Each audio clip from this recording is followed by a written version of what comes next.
Hello hello hello good morning.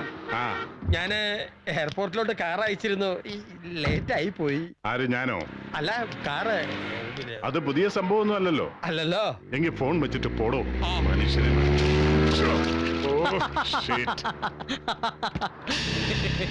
ഇപ്പൊ അകത്തും പുറത്തും അഴുക്കായി. വലിയ വാചകമൊന്നും അടിക്കണ്ട. വളയം പിടിക്കുന്നവൻ വളയം പിടിച്ചാ ഓ, നിക്ക്. ഈ വൃത്തികെട്ട കോളത്തിൽ സാറിനകത്തേക്ക് എന്നെ ബുദ്ധിമുട്ടുണ്ട്. ഇത് എയർപോർട്ടിലോടുന്ന VIP വണ്ടിയാ. വണ്ടിയിൽ അഴുക്കാവും.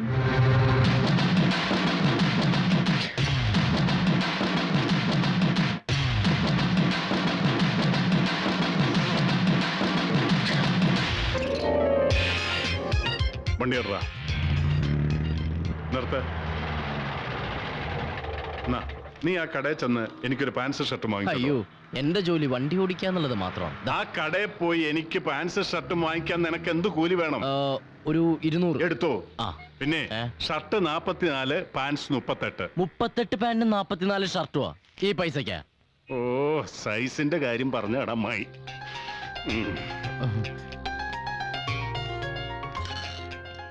എടോ പരമാനന്ദം, എത്ര മണിക്കാടോ ഫംഗ്ഷൻ? ഓ, ഞാനിതാ എത്തി. ഓക്കെ.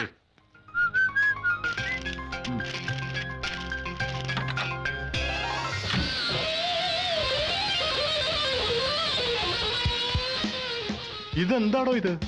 അവിടെ ഇതൊക്കെ ഉള്ളൂ. ഇനി വേറെ വേണമെങ്കിൽ 25 കിലോമീറ്റർ കൊണ്ട് ഓടണോ?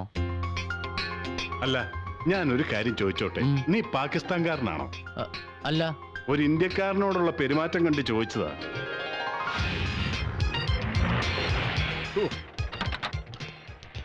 രക്ഷപ്പെട്ടു. സ്വഭാവം നന്നാത്തവൻ ഒരിക്കലും രക്ഷപ്പെടില്ല എന്ന് കേട്ടിട്ടുണ്ടോ? ഇപ്പൊ കേട്ടു. ഇത് നിന്റെ ഡയറി കുറിച്ച് വെച്ചു, ആവശ്യം വരും. പോട്ടെ, ചെല്ലേ. 4 വർഷം തുടർച്ചയായി സേഡ് ജിക്കാണ് അവാർഡ്. ഇത്തവണയും അദ്ദേഹത്തിനായിരിക്കും. അതെ.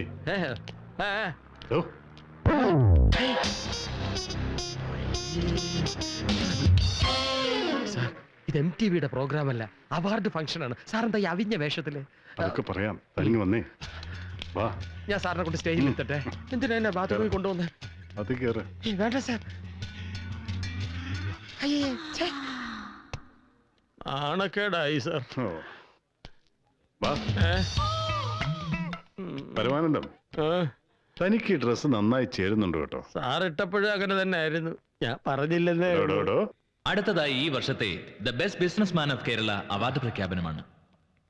വ്യവസായ രംഗത്ത് തനതായ വ്യക്തിമുദ്ര പതിപ്പിച്ച് തിളക്കമാർന്ന വിജയം നേടി കഴിഞ്ഞ കുറെ വർഷങ്ങളായി ബിസിനസ്മാൻ ഓഫ് കേരളയായി തിരഞ്ഞെടുക്കപ്പെട്ട നമ്മുടെ എല്ലാം പ്രിയങ്കരനായ ശ്രീ രാഘവേന്ദ്ര സേഠ് ഈ വർഷവും മുന്നിൽ തന്നെയുണ്ട്.